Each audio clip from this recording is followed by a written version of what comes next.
Okay, so I'm seeing a lot of women in their 30s and 40s walking around carrying rejection like it's their middle name.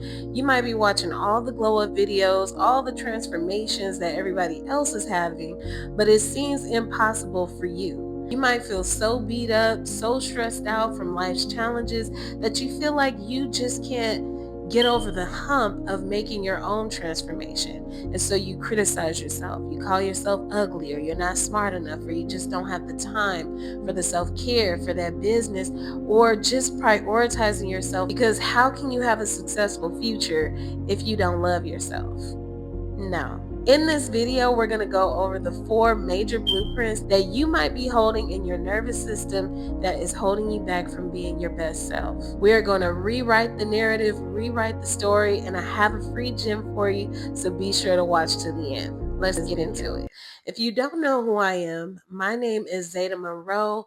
My brand, Girl to Woman, exists to help women rebuild the relationship they have with themselves through self-awareness, healthy boundaries, intentional growth, and emotional security. I am passionate about empowering women to become confident, emotionally secure, and deeply rooted in their self-worth. I wish this information was around for me when I was going through all these life lessons and challenges.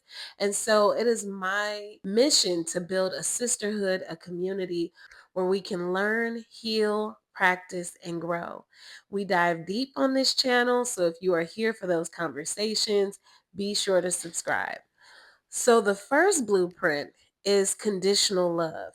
This is what I call tap dancing for love. You're constantly trying to prove yourself. Maybe in your childhood you had to constantly try to prove yourself. You were always in competition, whether it was with your siblings, with your peers, with your cousins. You always had to be a doer or be doing something that your parents would could be proud of. If they could speak highly of you for getting good grades or being great at playing an instrument or a dance or sports, then you were on a high. But as soon as those grades slipped, you probably was disciplined, negatively talked about. They might have talked down on you, made you feel like you were worthless, made you feel like if you were matched up to somebody else that you weren't good enough.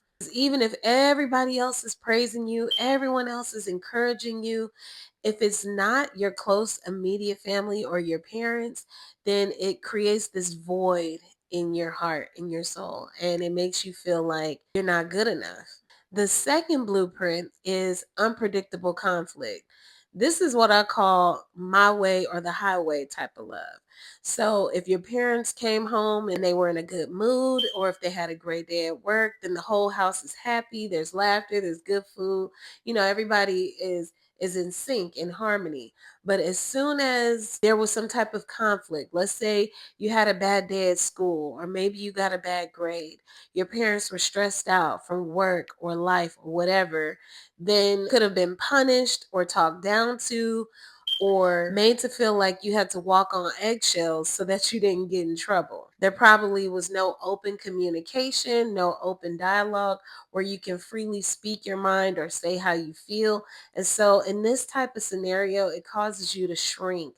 It causes you to hide your feelings and not speak up for yourself. Especially when there's something deep or something serious going on, you tend to hold things in, bottle things in, and hide yourself away. This also causes women to become timid and meek and more agreeable so that you don't rock the boat. The third blueprint is parentification.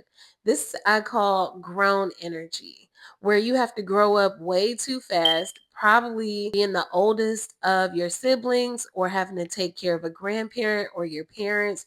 So in this scenario, you probably had to be a caregiver at an early age, cooking dinner, cooking meals, pick the kids up from school, running errands, just prioritizing everyone else's needs over your own.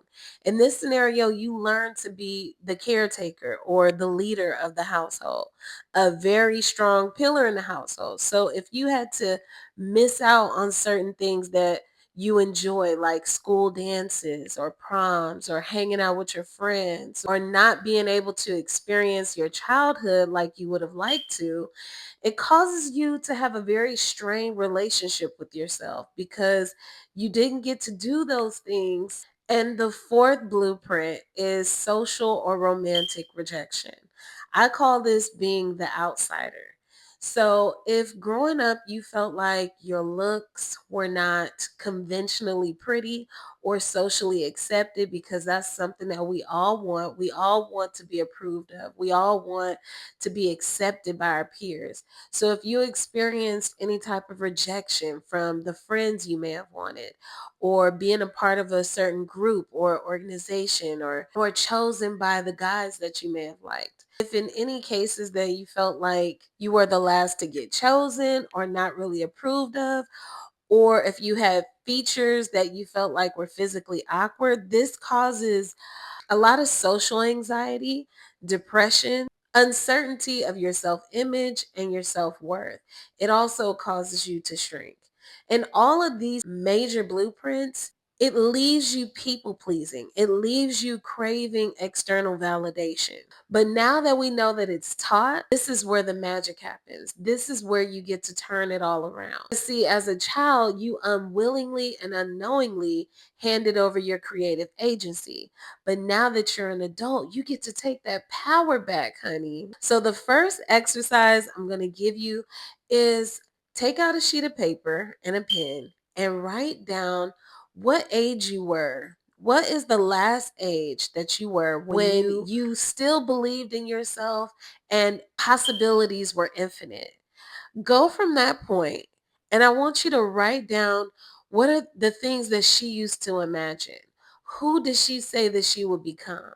What does she enjoy doing? Take the time and reflect on those things, and then we're going to modernize it. We're going to flip her into the adult version.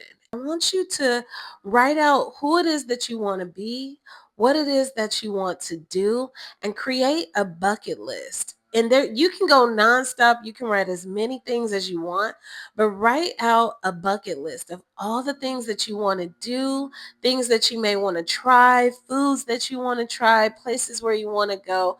I've created a blueprint audit that I'm going to leave in the description box. This is a free blueprint audit to help you decide who you want to become.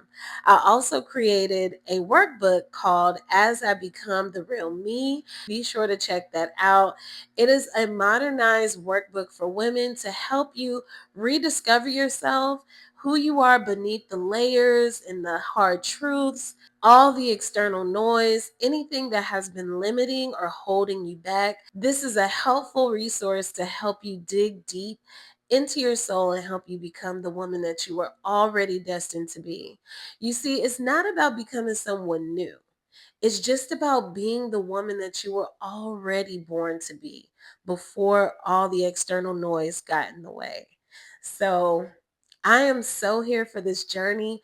Let me know in the comments if any of these blueprints have resonated with you. I know for me, I experienced all four of them in different capacities. But you see, I want to leave you with this. The greatest relationship you can ever cultivate is the one that you have with yourself. At the end of the day, you have to live with yourself for the rest of your life. The face that you see, the features that you have, the body that you're in, is the same one you're going to leave this earth with. So you might as well love it, embrace it, give yourself grace, forgive your past, so that you can step into being the brightest, most beautiful, and confident woman that you've ever been. Let's focus on leaving a legacy of love and of light for ourselves, for our children, for our families, and for the world at large. So I am so here for your self-love journey. I'm so happy to be doing this with you. Join us on Facebook. Our Facebook group is Girl to Woman Circle.